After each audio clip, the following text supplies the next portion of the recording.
Hello everyone. Today we will start topic foreign exchange rate.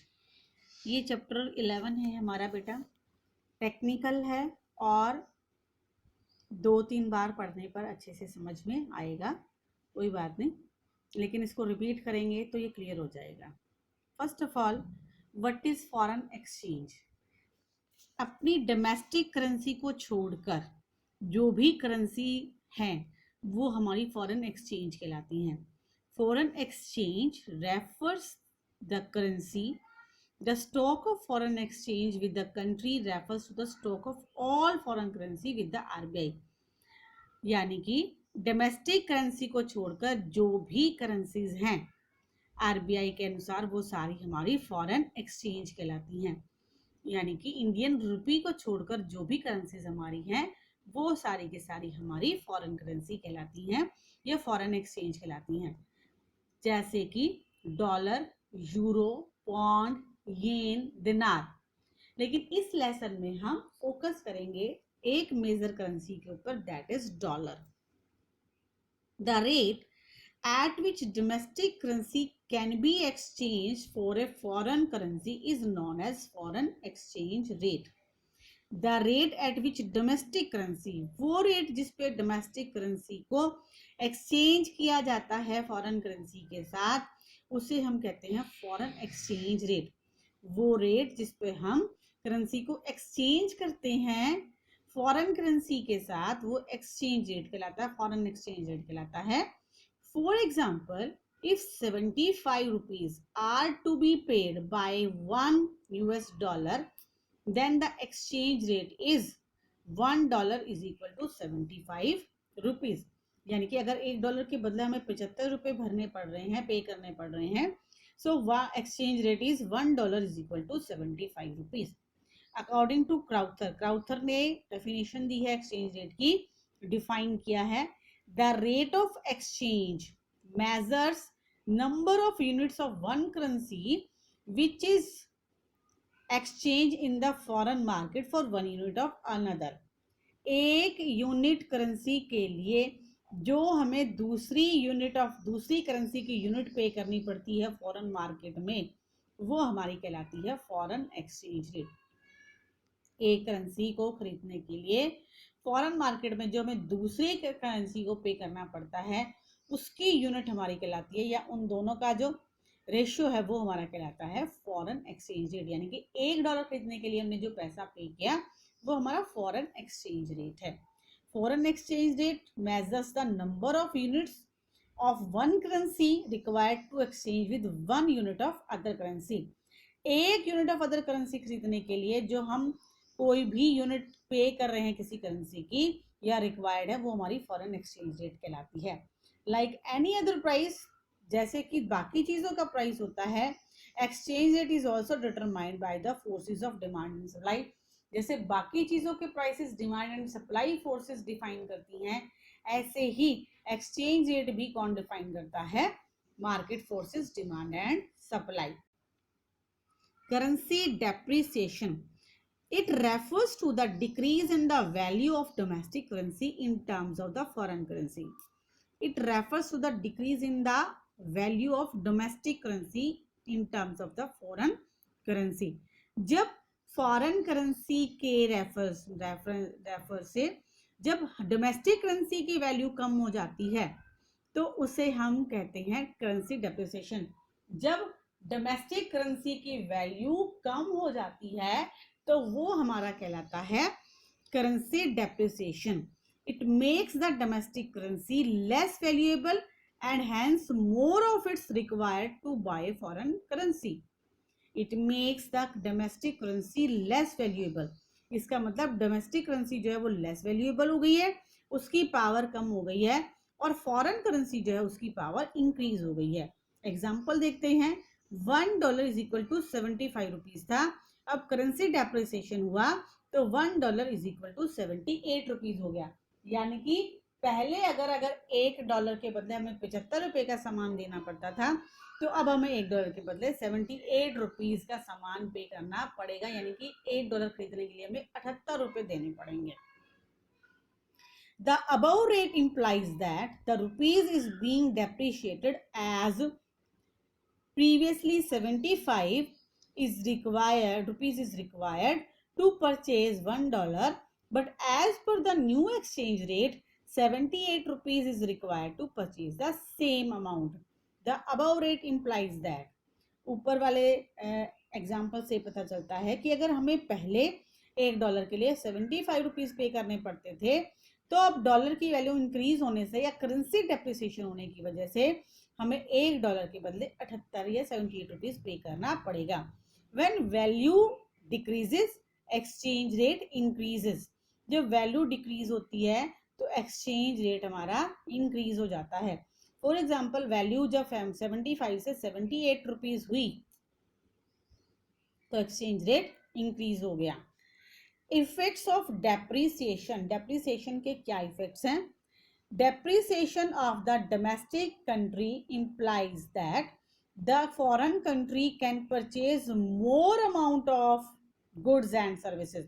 Depreciation of domestic country मतलब बेटा अगर domestic country की जो currency depreciate होती है, अगर domestic currency डेप्रिशिएट होती है, then the foreign country can purchase more goods. अब अगर हमें $1 के बदले पहले 75 रुपए का सामान मिलता था, अब अगर $1 के बदले हमें 78 रुपए का सामान मिलेगा तो हम क्या करेंगे? ज्यादा चीजें खरीदेंगे, यानी कि हमारे एक्सपोर्ट इंक्रीज हो जाएंगे. अगर डेप्रिसिएशन होता है तो सेम करेंसी के बदले हमें ज्यादा सामान मिल रहा है, इससे एक्सपोर्ट इंक्रीज हो जाता है, यानी कि करेंसी डेप्रिसिएशन के कारण एक्सपोर्ट इंक्रीज होता है.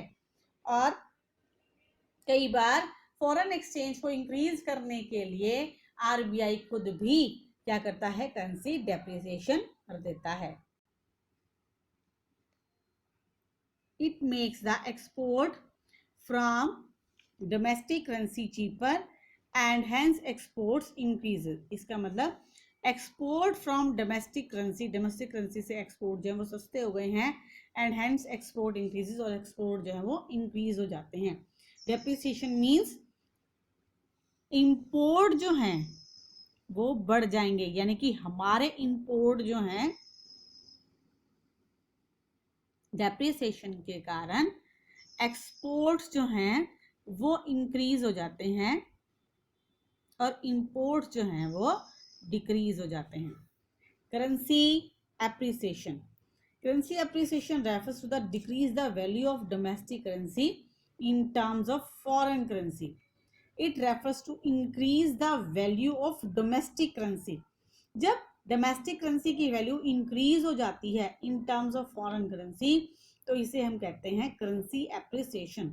It refers to increase the value of domestic currency in terms of foreign currency. The domestic currency becomes more valuable and hence less of it is required to buy same amount of foreign currency. यानी कि domestic currency की value जब बढ़ जाती है तो हमें कम पे करना पड़ेगा same amount of foreign currency को. यानी कि अगर करेंसी वैल्यू पहले 75 रुपीज थी, $1 वॉज इक्वल टू 75 रुपीज, और वो घटकर करेंसी वैल्यू जो है वो हमारी इंक्रीज हो जाती है, यानी कि डॉलर की वैल्यू कम हो जाती है, $1 इज इक्वल टू 75 रुपीज हो जाता है, तो हमारे इंपोर्ट्स बढ़ जाते हैं क्योंकि अब हमें कम पैसा पे करना पड़ेगा. It shows that rupees is being appreciated at previously 75 is required, rupees is required to purchase $1. इसका मतलब पहले हमें $1 के गुड्स परचेज करने के लिए 75 रुपीज पे करना पड़ता था, लेकिन अब हमें $1 के बदले 70 रुपीज पे करना पड़ेगा, यानी कि वैल्यू ऑफ करेंसी इंक्रीज होने से एक्सचेंज रेट डिक्रीज हो जाता है. वैल्यू इंक्रीज होने से वैल्यू ऑफ करेंसी इंक्रीज होती है तो एक्सचेंज रेट डिक्रीज होता है. एप्रिसिएशन की वजह से हमारी जो डोमेस्टिक एक्सपोर्ट्स हैं वो इंक्रीज हो जाएंगे, और जो हमारे इंपोर्ट्स हैं यानी कि फॉरेनर्स जो है, जो फॉरेन कंट्री से एक्सपोर्ट हो रहा है, वो हमारा कम हो जाएगा और इंपोर्ट्स जो हैं हम ज़्यादा सामान मंगाएंगे क्योंकि हम कम पे कर रहे हैं, और कम एक्सपोर्ट करेंगे क्योंकि उसके हमारी करेंसी की वैल्यू कम हो गई है। Effects on imports due to depreciation the domestic country can purchase more amount. Due to appreciation के कारण डोमेस्टिक कंट्री जो है वो ज़्यादा amount of foreign goods purchase कर सकता है for the same amount of money. Same amount of money के लिए हमें ज़्यादा चीज़ें मिलेंगी, यानी कि पहले अगर हम 75 रुपये पे कर रहे थे, 75 रुपीज़ पे कर रहे थे, तो उसी सामान के लिए अगर हम अब हमें 70 रुपीज़ पे करना पड़ेगा, यानी कि हमें कम पे करना पड़ेगा, तो हमारे एक्सपोर्ट्स जो है वो इंक्रीज हो जाएंगे और इंपोर्ट जो है वो डिक्रीज हो जाएंगे। It makes imports increases and export decreases. Devaluation and depreciation. Depreciation is defined by market forces, demand and supply, and devaluation is defined by RBI. ऐसे revaluation, appreciation और revaluation एक ही चीज है, लेकिन revaluation RBI करता है और appreciation जो है वो डिमांड एंड मार्केट सप्लाई के द्वारा डिफाइन होता है, मार्केट फोर्सेस डिफाइन करती हैं। नेक्स्ट टॉपिक है हमारा fixed exchange rate, determination of foreign exchange. Fixed exchange rate, flexible exchange rate, manage और floating exchange rate. Fixed exchange rates are that system in which rate of exchange is determined by government without considering demand and supply. Without considering demand and supply यानी कि government ने exchange rate को fix कर दिया demand और supply के बिना, वो फिक्स एक्सचेंज रेट कहलाता है। Gold standard system of exchange rate, it is of two type, gold standard system of exchange rate and adjustable peg system, जिसे ब्रेटन वुड सिस्टम भी कहते हैं। Gold standard system of exchange rate, this system of exchange was in existence before 1920s। 1920 से पहले ये system जो है वो एग्जिस्टेंस में था। At that time currencies were made of gold and silver, क्योंकि उस समय करेंसीज जो है वो गोल्ड और सिल्वर से बनी होती थी, कॉइन्स जो है वो गोल्ड और सिल्वर से बने हुए होते थे। And exchange rate was determined on the basis of parity of golds, और जो एक्सचेंज डिपेंड करता था वो गोल्ड की पैरिटी यानी कि क्वांटिटी के ऊपर डिपेंड करता था। Means $1 is equal to 2 gram of gold. So $1 pound is equal to 4 gram of gold. इसका मतलब 2 ग्राम गोल्ड जो है, 2 डॉलर जो है वो 1 पॉन्ड के बराबर हैं। $1 is equal to 2 gram of gold and 1 pound is equal to 4 gram of gold. It means $2 is equal to 1 pound and 1 pound is equal to half dollar. $2 is equal to 1 pound and $1 is equal to half pound. $2 is equal to 1 pound and $1 is equal to half pound. This system of exchange was also known as mint par value of exchange or mint parity. इस system of exchange को हम mint par value of exchange या mint parity theory भी कहते हैं। Next था हमारा Bretton Wood system of exchange rate.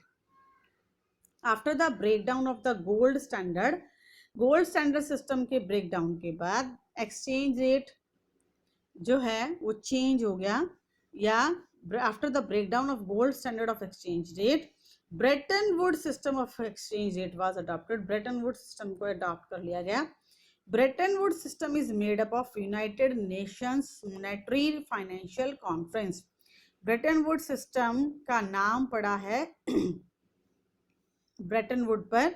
Brayton Wood एक जगह है जहां पर 1944 के अंदर यूनाइटेड नेशंस की मॉनेटरी फाइनेंशियल कॉन्फ्रेंस हुई थी और वहीं पर ही इंटरनेशनल मॉनेटरी फंड एस्टैब्लिश हुआ था।